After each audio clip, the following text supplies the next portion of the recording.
Good morning students. आज हम आपको पढ़ाने जा रहे हैं लेसन 4 जिसका नाम है लता मंगेशकर। इनके बारे में कौन नहीं जानता। इनकी जो आवाज़ है प्रत्येक व्यक्ति के मन को मोह लेती है। तो आइए जाने, आज हम पढ़ेंगे उनकी ऑटोबायोग्राफी। लता मंगेशकर भारत की सम्मानित मशहूर पार्श्व गायिका हैं जिनकी आवाज़ ने 6 दशकों से भी ज़्यादा संगीत की दुनिया के सुरों को नवाजा है, यानी कि विभूषित किया है या सुशोभित किया है। भारत की सुर कोकिला लता मंगेशकर ने 20 भाषाओं में हजारों गाने गाए हैं। उनकी आवाज़ सुनकर कभी किसी की आंखों में आंसू आए तो कभी सीमा पर खड़े जवानों को सहारा मिला। लता जी ने स्वयं को पूर्णतः संगीत को समर्पित कर रखा है। लता मंगेशकर जैसी शख्सियतें विरले ही जन्म लेती हैं, यानी कि ऐसे बहुत कम लोग ही होते हैं जो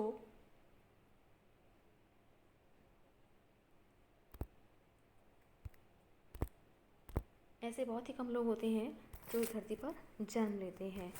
चाहे तो वह सचिन तेंदुलकर हो, चाहे वह लता मंगेशकर हो, चाहे वह पीटी ऊषा हो, इन सभी ने अलग अलग क्षेत्रों में अपना अपना योगदान दिया है। तो ऐसे बहुत कम लोग होते हैं। जीवन परिचय। लता दीनानाथ मंगेशकर का जन्म इंदौर मध्य प्रदेश में 28 सितंबर 1929 को हुआ था। लता मंगेशकर का नाम विश्व के सबसे जाने माने लोगों में आता है। लता मंगेशकर के पिता दीनानाथ मंगेशकर एक कुशल रंगमंचीय गायक थे। दीनानाथ जी ने लता को तब से संगीत सिखाना शुरू किया जब वे 5 साल की थीं। उनके साथ साथ उनकी बहनें आशा, उषा और मीना भी सीखा करती थीं।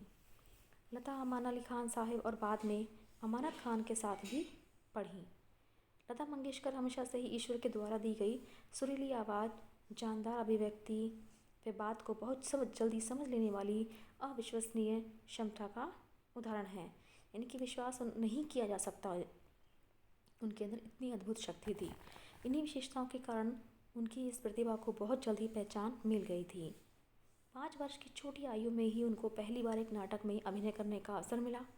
शुरुआत अवश्य अभिनय से हुई, किंतु उनकी जो दिलचस्पी थी वो संगीत में थी। 1942 ईस्वी में हृदय गति के रुक जाने से उनके पिता का देहांत आ गया और 13 वर्ष की अल्प आयु में ही लता जी को परिवार की सारी जिम्मेदारियां अपने नाजुक कंधों पर उठानी पड़ी। अपने परिवार के भरण पोषण के लिए उन्होंने सन 1942 से 1948 के बीच हिंदी व मराठी में लगभग 8 फिल्मों में काम किया। इनमें से कुछ इस प्रकार हैं: चिमुकला संसार, गजा भाऊ, बड़ी माँ, छत्रपति शिवाजी आदि। लेकिन उनकी मंजिल तो संगीत ही थी और उनके पार्श्व गायन की शुरुआत सन 1942 की मराठी फिल्म किती हसाल से हुई। दुर्भाग्यवश यह गीत काट दिया गया था और फिल्म में शामिल नहीं किया गया था।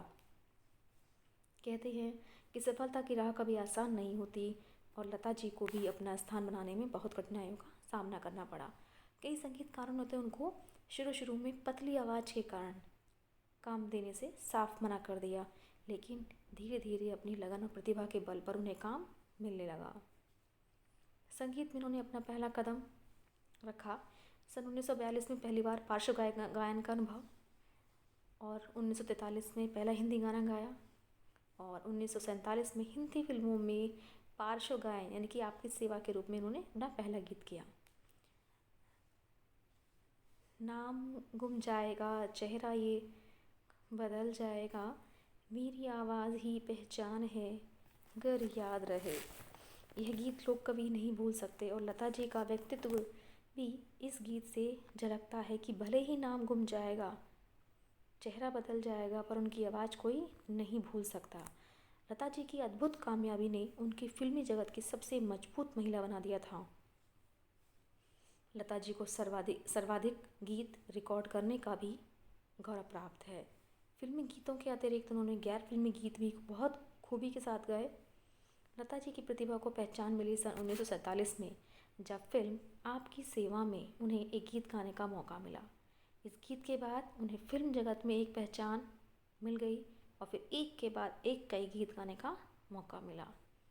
इनमें से कुछ प्रसिद्ध गीतों का उल्लेख करना यहाँ अप्रासंगिक ना होगा, यानी कि प्रसंग से हटकर, जिसे उनका पहला प्रसिद्ध गीत कहा जाता है, वह उन्होंने गाया 1949 में। आएगा आएगा आएगा आने वाला आएगा। इस गीत इनकी जिसके बाद उनके प्रशंसकों की संख्या दिनों दिन बढ़ने लगी। इस बीच उन्होंने उस समय के सभी प्रसिद्ध संगीतकारों के साथ काम किया। अनिल विश्वास, सलिल चौधरी, जय शंकर जैकिसन, एस.डी. बर्मन, आर.डी. बर्मन, नौशाद, मनमोहन आदि संगीतकारों ने उनकी प्रतिभा का लोहा माना। लता जी ने दो आंखें बारह हाथ, दो बीघा जमीन, मदर इंडिया, मुगले आजम आदि महान फिल्मों में गाने गाए और अपनी आवाज़ के जादू से महल, बरसात, एक थी लड़की, बड़ी बहन आदि फिल्मों की लोकप्रियता में चार चांद लगा दिए। इस दौरान इनके कुछ प्रसिद्ध गीत थे, ओ सजना बरखा बहार आई, परख से, आजा रे परदेसी, मधुमती से, इतना ना मुझसे तू प्यार बढ़ा, छाया 1961 में, और एहसान तेरा होगा मुझ पर, जंगली, और ये शमा जब जब फूल खिले से। तो 1962 के भारत चीन युद्ध के बाद शहीदों को श्रद्धांजलि देने के लिए एक कार्यक्रम का आयोजन किया गया। इसमें तत्कालीन प्रधानमंत्री पंडित जवाहरलाल नेहरू जी भी उपस्थित थे। इस समारोह में लता जी के द्वारा गाए गीत ए मेरे वतन के लोगों को सुनकर सब लोग भाव विभोर हो गए। पंडित नेहरू जी की भी आंखें भर आईं। ऐसा था उनका भावपूर्ण एवं मर्म स्पर्शी, यानी कि उनके द्वारा जो गीत गाए गए हैं वो हमारे हृदय को छू जाते हैं, अपने एक छाप छोड़ जाते हैं, एक अपना अमिट प्रभाव छोड़ जाते हैं हमारे ऊपर। तो आज भी जब जब देश में देशभक्ति गीतों की बात चलती है तो सबसे पहले इसी गीत का उदाहरण दिया जाता है। लता जी ने गीत, गज़ल, भजन आदि हर क्षेत्र में अपनी कला बिखेरी है। गीत चाहे शास्त्रीय संगीत पर आधारित हो या पाश्चात्य धुन पर आधारित हो, यानी कि पश्चिमी सभ्यता पर, या फिर लोक धुन की खुशबू में रचा बसा हो, हर गीत को लता जी ने अपनी आवाज़ के जादू से एक ऐसे जीवंत रूप में पेश किया है कि सुनने वाला मंत्र मुग्ध हो जाता है। सांगीतिक उपलब्धियों के लिए लता जी को अनेक पुरस्कारों से नवाजा गया। संगीत क्षेत्र में अविस्मरणीय हैं, जिन्हें कभी भुलाया नहीं जा सकता। मतलब योगदान के लिए लता जी को मिले कुछ प्रमुख पुरस्कारों के नाम इस प्रकार हैं। उन्हें फिल्म फेयर पुरस्कार, राष्ट्रीय पुरस्कार, महाराष्ट्र सरकार पुरस्कार, लाइफ टाइम अचीवमेंट पुरस्कार, दादा साहब फाल्के अवार्ड, महाराष्ट्र भूषण पुरस्कार, पद्म भूषण, पद्म विभूषण और भारत रत्न, नूरजहां आदि पुरस्कारों से सम्मानित किया गया। लता मंगेशकर जी को पहली बार सबसे बड़ा मौका फिल्म महल से मिला। उनका गाया गीत आएगा आएगा आएगा आने वाला आएगा बहुत प्रसिद्ध हुआ। लता मंगेशकर जी ही एकमात्र ऐसी जीवित व्यक्ति हैं जिनके नाम से पुरस्कार दिए जाते हैं। लता मंगेशकर जी अभी भी रिकॉर्डिंग के लिए जाने से पहले कमरे के बाहर अपनी चप्पलें उतारती हैं और हमेशा नंगे पांव गाना गाती हैं। लता मंगेशकर ने आनंद गान बैनर तले फिल्मों का निर्माण भी किया और संगीत भी दिया। लता जी को संगीत के अलावा खाना पकाने और फ़ोटो खींचने का भी शौक़ है। तो हाँ, इस प्रकार हम कह सकते हैं कि कठिन परिश्रम, एकाग्रता और दृढ़ निश्चय से सब कुछ संभव है, कुछ भी असंभव नहीं है। तो आज बस इतना ही। नेक्स्ट सेशन में कराएंगे हम आपको क्वेश्चन आंसर्स और एक्सरसाइज। तो thank you and have a nice day.